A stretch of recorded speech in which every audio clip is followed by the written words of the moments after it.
Je suis le docteur Ebatetou Ebengela.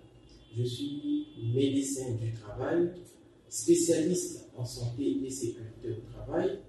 Je suis également enseignant-chercheur à la faculté des sciences de la santé de l'université Marien Ngouabi à Brazzaville. Et je suis aussi président de la société savante et scientifique qui regroupe les médecins du travail et les médecins légistes exerçant en République du Congo. Et cette association s'appelle la SOMELEST. Voilà, donc je suis un médecin qui exerce presque depuis 14 ans et avec plus de 10 ans d'expérience en santé et sécurité au travail. Donc j'ai travaillé dans une grande entreprise publique qui est l'hôpital général de Ouadjili. J'ai travaillé aussi dans beaucoup de structures privées, dans la dernière est le service de médecine du travail de la société Total Énergie et du Congo. Il faut savoir que l'accident du travail a une définition légale. Ça veut dire que le législateur congolais a défini le cadre dans lequel on peut donner à un accident une connotation professionnelle. Donc cette définition se retrouve dans notre Code de sécurité sociale, qui est une loi. Donc quand on regarde dans son article 59, le législateur dit ceci: est considéré comme accident du travail, quelle qu'en soit la cause, tout accident survenu par le fait ou à l'occasion du travail. De là, on voit bien que pour le législateur, un accident de travail, c'est cet accident-là qui survient pendant les heures de travail et sur le lieu de travail. Mais le législateur ne s'arrête pas là. Il a élargi un peu le champ de la définition de cet accident de travail et il a des formes, ce qu'on appelle des accidents de trajet, qui sont aussi assimilés à des accidents de travail proprement dit, comme ce que nous venons de dire tout à l'heure. Donc l'accident de trajet, c'est un accident qui survient sur le trajet aller-retour entre le lieu du travail et le domicile ou la résidence principale du travailleur, ou parfois sa résidence secondaire pour ceux qui en ont beaucoup. C'est aussi cet accident qui survient entre le lieu du travail et un restaurant, ça durant les salariés qui vont manger pendant les heures de pause, ou soit les cantines, dans le cas où l'entreprise a une cantine d'entreprise. C'est aussi cet accident qui survient entre le lieu du travail et un endroit où le salarié s'y rend de manière habituelle. Ça peut être le domicile de ses parents, ça peut être l'école de ses enfants. Donc si dans ses habitudes, il a souvent après le travail ou avant le travail déposer les enfants à l'école, ça peut être aussi considéré comme un accident tragique. Mais à la différence des accidents, comme on l'a dit, proprement dit, qui surviennent sur les lieux de travail et les heures de travail, dans les accidents de trajet, le salarié doit prouver que cet accident a bien eu lieu dans ce trajet-là, aller-retour entre les trois cas qu'on vient de citer.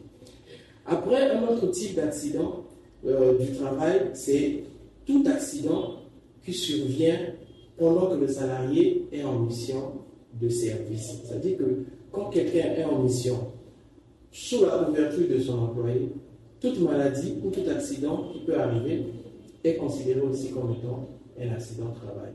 Maintenant, en ce qui concerne les causes, il faut savoir que les causes des accidents de travail, c'est l'exposition à un danger. Donc, l'exposition à un danger, c'est ce qu'on appelle le risque professionnel.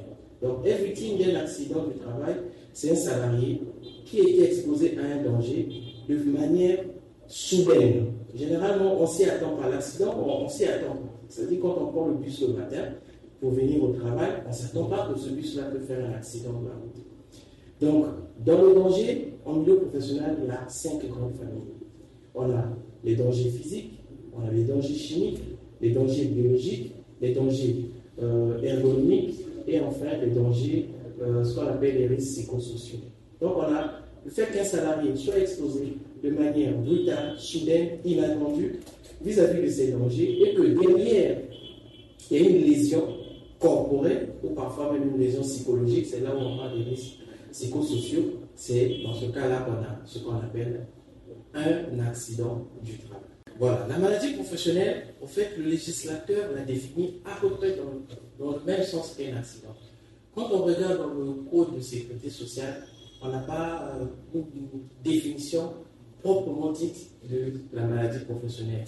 Le législateur a précisé tout simplement que tout ce qui est applicable aux accidents du travail le sont également pour les maladies professionnelles. Mais il n'y a pas très longtemps, on a eu une nouvelle loi sur les risques professionnels où le législateur a donné une définition pour les maladies professionnelles. Donc, pour le législateur, dans cette loi sur les risques professionnels, il est dit quoi? Qu'une maladie est considérée comme professionnelle, quelle qu'en soit la cause, si elle survient par le fait ou à l'occasion du travail. Donc, c'est à peu près la même définition. Maintenant, les différents types, il faut savoir que la maladie professionnelle, on peut le mettre dans le grand cadre des maladies liées au travail. Dans les maladies liées au travail, il y a les maladies professionnelles qui ont une définition légale, comme ce que je viens de dire, mais il y a aussi les maladies à caractère professionnel.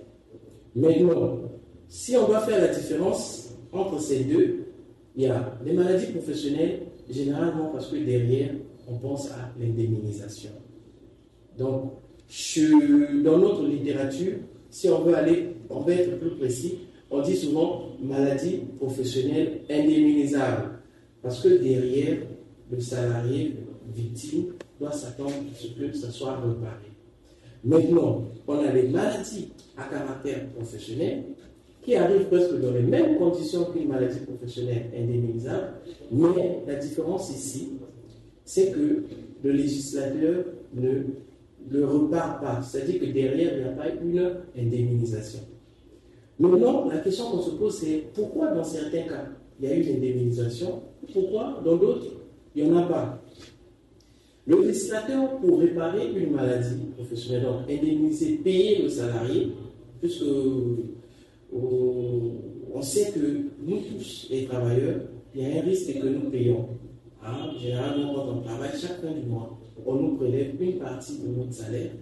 Donc, c'est payé par l'employeur. Je pense que le pourcentage, c'est 2,5% pour couvrir ce risque-là. Donc, les risques professionnels, c'est-à-dire les accidents de travail et les maladies professionnelles. Donc, quand un salarié est victime d'une maladie professionnelle et qu'il a des séquelles ou des lésions par rapport à ça, il doit derrière être réparé par la caisse qui s'en occupe. Maintenant, le législateur a mis un cadre, puisqu'il ne peut pas tout réparer. Donc, c'est pour ça que j'ai parlé des maladies professionnelles indemnisables. Donc, une maladie professionnelle indemnisable, c'est une maladie qui doit être contenue. Il y a une liste des tableaux des maladies qui existent au Congo. On avait une vieille liste à l'époque de 1987 qui contenait 48 tableaux. Mais vers les années 2022, le Congo, qui est un pays membre de la Conférence interafricaine de prévalence sociale, en sigle à CIPRES, a adopté ce qu'on appelle une liste harmonisée, qui a remonté la liste de nos tableaux de 48 à 88. Donc, la maladie, pour que l'État le prenne en charge, donc la maladie professionnelle indemnisable, c'est cette maladie-là qui, premièrement, doit être contenue dans la liste des tableaux, donc dans la liste des 28 tableaux, de 88, excusez-moi, et ça doit remplir toutes les conditions qui figurent. Ça veut dire que pour le législateur, dès qu'une maladie ne remplit pas toutes les conditions, ce n'est plus une maladie professionnelle indemnisable. Maintenant, ça prend la forme d'une maladie à caractère professionnel. On sait bien que pour une raison X ou Y, quand vous êtes exposé à tel risque, vous pouvez développer telle maladie. La maladie qui figure dans les tableaux, c'est la maladie professionnelle proprement dite, donc indemnisable, et la maladie qui ne figure pas dans les tableaux, c'est la maladie à caractère professionnel. Voilà un peu, voilà. Maintenant, vous avez parlé des causes. Les causes des maladies professionnelles sont à peu près les mêmes que pour les accidents du travail. Ce qui diffère, c'est le mode de survenue. Dans les accidents, il y a le caractère soudain, brutal, imprévu. Alors que dans la maladie professionnelle, c'est quelque chose qui arrive lentement à bas bruit. C'est-à-dire qu'on peut être exposé au même risque. Je prends par exemple l'exemple du bruit. On sait que le bruit quand on est exposé à un bruit très fort, on peut avoir au niveau des oreilles des lésions, comme on dit, à l'immédiat. Ça peut être une perforation du tympan.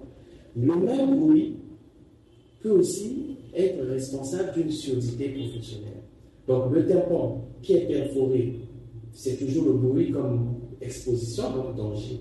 L'effet immédiat, donc c'est l'accident.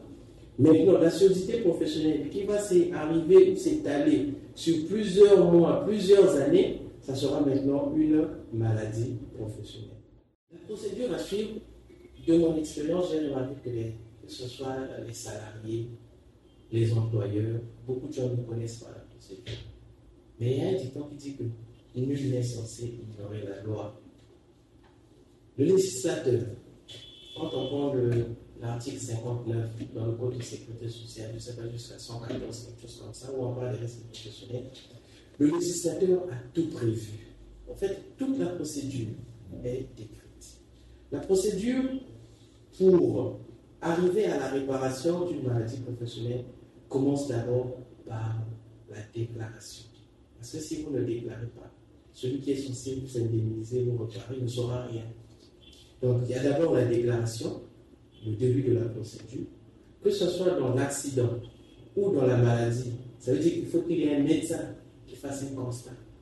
Il le dit au salarié. Le salarié informe son employeur et son employeur enclenche le système de déclaration.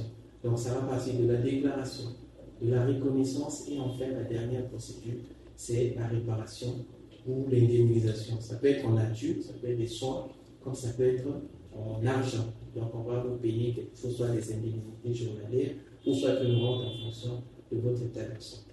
Je l'ai dit tantôt, il y a la procédure légale. Normalement, l'employeur, c'est un acteur central. Parce que c'est l'employeur qui met en place, qui définit les conditions du travail. La loi dans le Code du travail dit que c'est l'employeur qui est le responsable de la santé et de la sécurité de ses salariés. C'est écrit dans le Code du travail. C'est l'employeur, c'est sa responsabilité. C'est lui qui est le garant. C'est lui qui doit répondre chaque fois qu'il y a un défaut en matière de santé et de sécurité de ses salariés. Maintenant, en pratique, ou concrètement, quand il y a un salarié qui est victime d'un accident de travail ou soit d'une maladie professionnelle, l'employeur, du moment où il est informé, peut être informé par plusieurs canaux. Ça peut être le salarié lui-même, ça peut être les parents du salarié, surtout quand l'accident a eu comme conséquence le décès ou la maladie grave. Ça peut être les services HSE, ça peut être toute personne. Du moment où l'employeur est informé, l'employeur doit faire la déclaration. Il fait la déclaration où l'employeur doit déclarer l'accident ou la maladie professionnelle auprès de la Caisse nationale de sécurité sociale du Congo.